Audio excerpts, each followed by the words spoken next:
Shri K Babu Nenmara. Sir, പച്ചക്കറി ഉൽപ്പാദനത്തിൽ സ്വയം പര്യാപ്തതയിലെത്താൻ വീട്ടുമുറ്റത്തും മട്ടുപ്പാവിലും പച്ചക്കറി. സർ, നമ്മളും കൃഷിയിലേക്ക്. ഓണത്തിനൊരു മുറം പച്ചക്കറി. സർക്കാരിൻ്റെ വിവിധ പദ്ധതികൾ. സർ, എൻ്റെ നിയമസഭയിൽ VFECK മുഖാന്തരം പച്ചക്കറി കൃഷി നടത്തി 1 കോടി രൂപ ടേൺ ഓവർ ഉണ്ടാക്കിയ പനങ്ങാട്ടിയിലെ ശിവദാസൻ പൗരസമിതി ആദരിക്കുന്നതിന് വേണ്ടി തീരുമാനിച്ചപ്പോൾ ബഹുമാനപ്പെട്ട മന്ത്രി തന്നെ വന്ന് ആദരവ് നൽകി അഭിനന്ദിക്കുന്നു. സർ, എൻ്റെ ചോദ്യം ഇതാണ്: ഈ സർക്കാർ അധികാരമേറ്റപ്പോൾ സംസ്ഥാനത്ത് ആഭ്യന്തര പച്ചക്കറി ഉൽപ്പാദനം എത്രയായിരുന്നു? ഇപ്പോൾ വർധനവുണ്ടായിട്ടുണ്ടോ എന്നതാണ്. Yes minister. സർ, കേരളത്തിൽ പച്ചക്കറി ഉൽപ്പാദനത്തിൻ്റെ കാര്യത്തിൽ നല്ല വർധനവുണ്ടായിട്ടുണ്ട്. ഈ സർക്കാർ അധികാരത്തിൽ ഏകദേശം 15 ലക്ഷത്തോളം ടൺ പച്ചക്കറിയാണ് ഉൽപ്പാദിപ്പിച്ചിരുന്നതെങ്കിൽ ഇപ്പോഴത് 17.21 ലക്ഷം ടൺ ആയി വർദ്ധിപ്പിക്കാൻ കേരളത്തിന് കഴിഞ്ഞിട്ടുണ്ട്. കേരളത്തിൻ്റെ കാർഷിക മേഖലയിൽ എല്ലാവരും നല്ല ഇടപെടൽ നടത്തുന്നതിൻ്റെ ഭാഗമായിട്ടാണ് വലിയ വിജയകരമായി ഇത് കൊണ്ടുപോകുന്ന കൃഷിക്കാരനെക്കുറിച്ചാണ് ശ്രീ കെ ബാബു നെന്മാറ MLA ഇവിടെ പറഞ്ഞത്.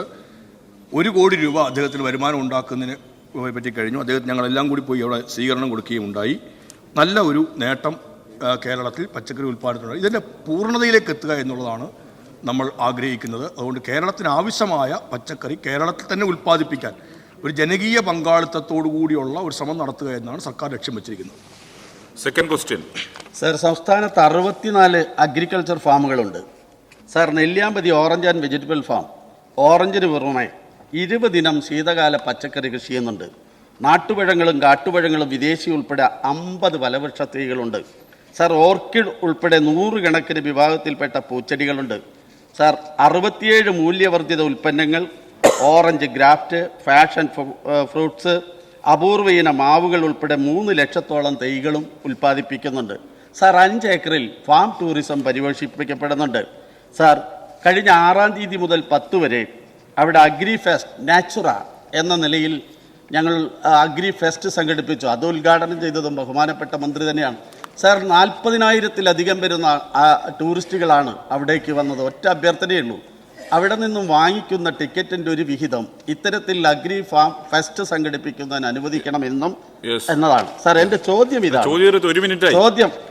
ഇതാണ്. ഉയർന്ന ഉൽപാദനക്ഷമതയുള്ള ഹൈബ്രിഡ് പച്ചക്കറി ഇനങ്ങൾ കർഷകർക്ക് ലഭ്യമാക്കുന്നതിന് സർക്കാർ എന്തൊക്കെ നടപടികൾ സ്വീകരിച്ചിട്ടുണ്ട്? അതിനോടൊപ്പം ഒറ്റ അഭ്യർത്ഥനയുണ്ട്: എല്ലാ നിയമസഭാ സാമാജികന്മാരെയും പാവങ്ങളുടെ ഊട്ടി എന്ന് വിശേഷിപ്പിക്കപ്പെടുന്ന നെല്ലിയാമ്പതിയിലേക്ക് സ്വാഗതം ചെയ്യുക. സർ, അദ്ദേഹം പറഞ്ഞത് ഏറ്റവും പ്രസക്തമായ 3 കാര്യങ്ങളാണ്. നെല്ലിയാമ്പതി പാവങ്ങളുടെ ഊട്ടി എന്നറിയപ്പെടുന്ന ഏറ്റവും മനോഹരമായ ഒരു സ്ഥലമാണ്. നെല്ലിയാമ്പതിയുടെ പ്രകൃതി ഭംഗി ആസ്വദിക്കാൻ, നെല്ലിയാമ്പതിയിലെ ഫാം സന്ദർശിക്കാൻ നമ്മളെല്ലാവരും സമയം ഒന്ന് കണ്ടെത്തുന്നത് നല്ലതായിരിക്കും. അത് ഏറ്റവും നല്ലൊരു അനുഭവമായിരിക്കും. 2, ഫാം ടൂറിസത്തിന് ഗവൺമെൻറ് നല്ല പ്രാധാന്യം കൊടുക്കുന്നുണ്ട്. ഫാം ടൂറിസത്തിൻ്റെ ഭാഗമായിട്ട് വിവിധങ്ങളായ ഫാമുകളിൽ, ഇവിടെ നേരത്തെ പറഞ്ഞ 64 ഫാമുകളാണ് ഗവൺമെൻറ്റിൻ്റെ മുൻകൈയിലുള്ളത്. തദ്ദേശ സ്വയംഭരണ സ്ഥാപനം, പ്രത്യേക ജില്ലാ പഞ്ചായത്തിൻ്റെ കൂടി നിയന്ത്രണത്തിലാണ് ചില ഫാമുകൾ. ഈ ഫാമുകളിലെല്ലാം 64 ഫാമുകളിലും ഫാം ഫെസ്റ്റുകൾ സംഘടിപ്പിക്കാനാണ് ഗവൺമെൻറ് കൃഷി വകുപ്പ് ആലോചിച്ചിരിക്കുന്നത്. നല്ല വരുമാനം ഇതുമായി ബന്ധപ്പെട്ടുണ്ടായിട്ടുണ്ട്. തീർച്ചയായിട്ടും ആ ഫാം ഫെസ്റ്റ് സംഘടിപ്പിക്കുന്നതിന് ആവശ്യമായ ഒരു സഹായം അവിടെ ലഭ്യമാകുന്ന വരുമാനത്തിൽ നിന്നുകൂടി കണ്ടെത്തിക്കൊണ്ട് നൽകുന്ന കാര്യം കൂടി ഗവൺമെൻറ് അനുഭാവപൂർവ്വമായി പരിഗണിക്കുന്നതായിരിക്കും. അദ്ദേഹം പറഞ്ഞ മറ്റൊരു സുപ്രധാനമായ കാര്യം ഈ ഹൈബ്രിഡ് ഇനങ്ങളെക്കുറിച്ചാണ്. നെല്ലിയാമ്പതിയുടെ സവിശേഷമായ പ്രത്യേകത ഞാൻ കൂടുതൽ പറയുന്നില്ല.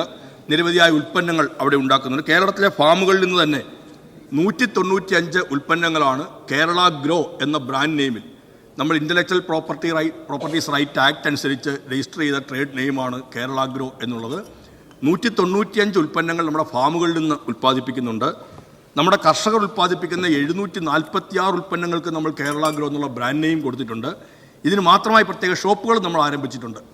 ഇതിനെല്ലാം ചെയ്യുന്ന ഇടത്ത് നമുക്ക് കൃഷിക്കാർ ഉൾപ്പെടെ എല്ലാം നമ്മളോട് പറഞ്ഞിരുന്നൊരു കാര്യം, ഞങ്ങൾ ഹൈബ്രിഡ് ആയിട്ടുള്ള വിത്തിനങ്ങളും തൈകളും വേണമെന്നുള്ളതാണ്. നമ്മൾ പരമ്പരാഗത ഇനങ്ങൾ മാത്രമാണ് കൃഷി വകുപ്പിൻ്റെ മുൻകൈയിൽ കൊടുത്തുകൊണ്ടിരുന്നത്. വ്യാവസായിക വാണിജ്യ അടിസ്ഥാനത്തിൽ കൃഷി ചെയ്യുന്ന കർഷകർ ആവശ്യപ്പെട്ടിരുന്ന ഏറ്റവും പ്രധാനപ്പെട്ടൊരു കാര്യം ഹൈബ്രിഡ് വിത്തുകൾ ലഭ്യമാക്കണം എന്നുള്ളതായിരുന്നു. ഈ സർക്കാർ അധികാരത്തിൽ വന്നതിന് ശേഷം ഇതാദ്യമായി ഹൈബ്രിഡ് വിത്തുകൾ കർഷകർക്ക് ലഭ്യമാക്കിയിട്ടുണ്ട്. ഹൈബ്രിഡ് വിത്തുകൾ ഇവിടെ തന്നെ അതിൻ്റെ എണ്ണം വർദ്ധിപ്പിക്കുന്നതിന് വേണ്ടിയിട്ട് VFPCK ചുമതലപ്പെടുത്തി.